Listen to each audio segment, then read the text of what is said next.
अब श्री हनुमान जी को कैसे प्राप्त किया जाए, कैसे उन्हें प्रसन्न किया जाए? जी जी। सामान्य रूप से लोग उनको प्रसन्न करने के लिए सुंदरकांड का पाठ करते हैं, करना चाहिए। लेकिन मैं आज आपको एक रहस्य की बात बताता हूँ। श्री हनुमान जी प्रत्यक्ष हैं, साक्षात हैं। जो उनकी शरणागति में जाएगा कलयुग में, उसका मनोरथ निश्चित रूप से पूर्ण होगा, इसमें बिंदु मात्र भी संदेह नहीं है।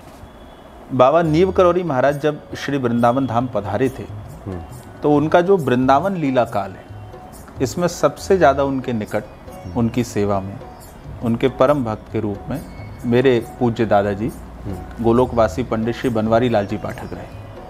आप कल्प वृक्ष की उपासना करो, आप चिंतामणि की उपासना करो, आप कामधेनु गाय की उपासना करो, सब दे सकती हैं आपको। पर आप जब उनसे कहोगे कि लाओ हमको श्री राम को दे दो, हमको श्री कृष्ण दे दो, तो वो हाथ जोड़ लेंगे और कहेंगे ये हमारे बस के बाहर है। परंतु श्री हनुमान जी, श्री वृंदावन बालाजी ऐसे हैं कि आप अगर मांगे और वो रीझ जाएं आपकी उपासना से, तो राम नाम क्या, स्वयं श्री राम का दान करने का सामर्थ्य रखते हैं, आपको जोड़ देंगे उनसे। जी जी। राम मिलाए राजपति। अच्छा महाराज जी, बहुत सारे भक्तों से जब बातचीत होती है जी, उनकी जिज्ञासा होती है और आग्रह भी होता है कि किसी संत के सामने बात रखी जाए, क्योंकि संतों का कहना यही होता है कि आप भक्ति करें, निर्मल मन हो आपका, सच्ची श्रद्धा हो। लेकिन ये हो कैसे? कई बार तो होता है कि हनुमान जी स्वयं कृपा कर दें, या कुछ कृपा की ऐसी अनुभूति हो जाए कि हनुमान जी के चरणों में हमारा देह खुद लग जाए। क्या कोई ऐसा माध्यम, कोई कुछ ऐसा प्रयास ये हो सकता है कि हनुमान जी के प्रति ये भक्ति दिनों दिन बढ़े? देखिए, श्री हनुमान जी से जुड़ना, इससे बड़ी भगवान की कृपा कुछ नहीं हो सकती। भगवान की कृपा का साकार विग्रह यदि कलिकाल में कोई है, इस कलयुग में कोई है, तो वो श्री हनुमान जी महाराज है। अब आप सोचेंगे कि भगवान हमारे ऊपर कृपा करें, तो वो कृपा दिखने में कैसी होगी, वो कृपा हमें कब मिलेगी, उस कृपा का आकार क्या होगा, कैसे हम उसके परिचय में आएंगे? तो आपके इन सभी प्रश्नों का जो समाधान है वही श्री हनुमान जी है। मैं आपको ये कहना चाहता हूँ, श्री हनुमान जी की ओर जब चलें तो शर्त रख के कभी ना चलें।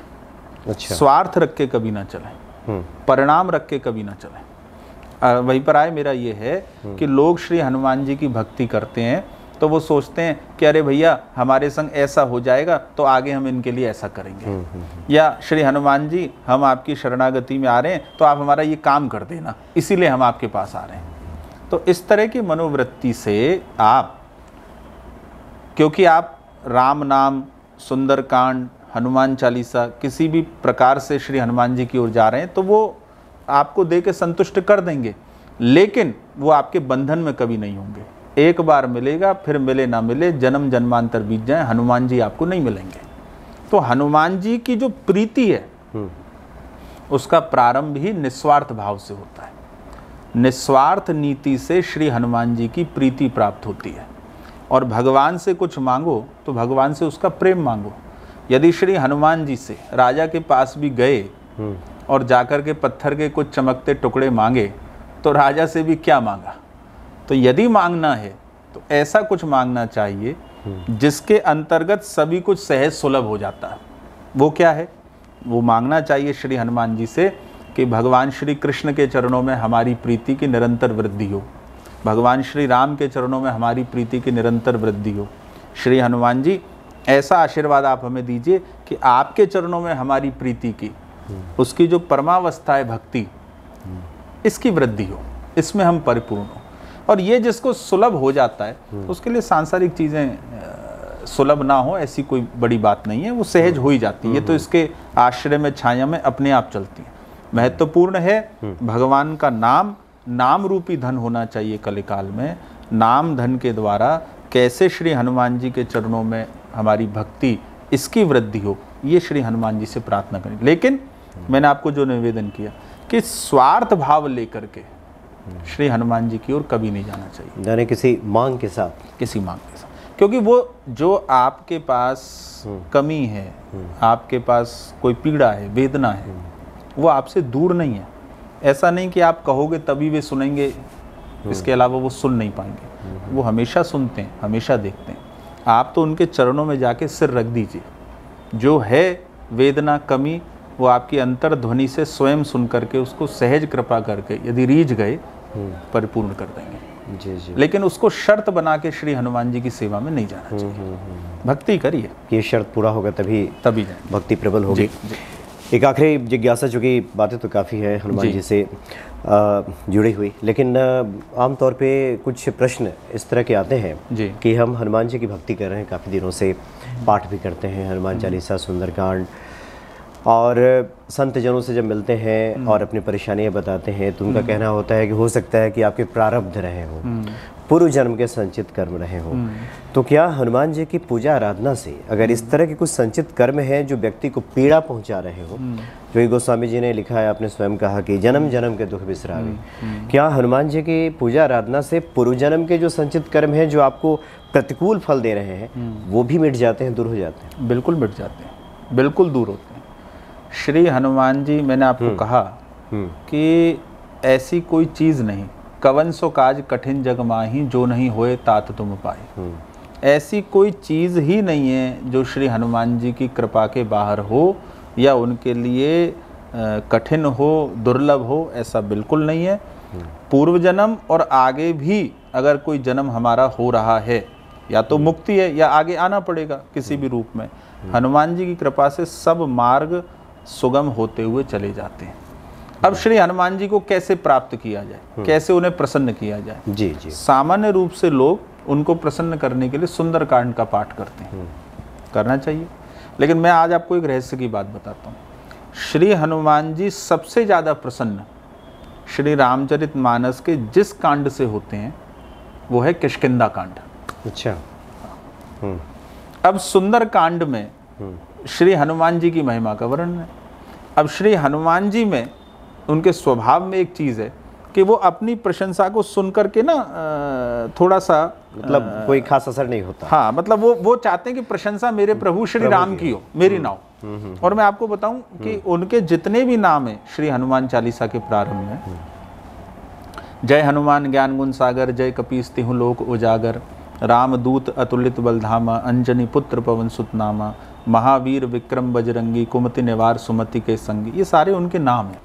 जिस नाम का परिचय श्री रामचरितमानस में वे बार बार देते हैं और जिस नाम को स्वयं के लिए सुनना वे सर्वाधिक पसंद करते हैं, वो नाम कौन सा है?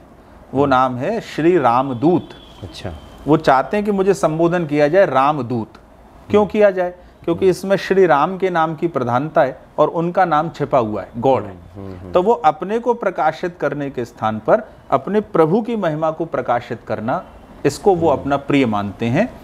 तो सुंदरकांड जरूर करें, लेकिन एक रहस्य मैं आपको बताता हूं कि यदि श्री हनुमान जी को विशेष प्रसन्न करना हो तो किष्किंधा कांड का पाठ उनको सुनाना चाहिए। उसका कारण क्या है कि प्रभु श्री राम से उनका जो प्रथम मिलन है लीला में, जहां भगवान उनको अपने हृदय से लगा लेते हैं, इसको सुनना उन्हें सबसे ज्यादा प्रिय है।